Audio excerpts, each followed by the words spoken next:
Hi guys, Andy Evans here, out on the road, doing my day job, fixing up yachts in the lovely little city of Cannes. I don't know if you can see that in the background. I'll do a 360 shot. This is the well, there's a nice sailboat behind me. This is Cannes harbour, where they do the film festival and all that. It's just finished actually. Lots of tourists about. In the shipyard fixing up a yacht, sailboat. Some nice big yachts out there. I don't know if you can see them out on the sea.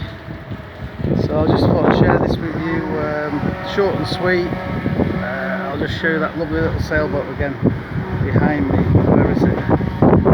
An old classic down there somewhere.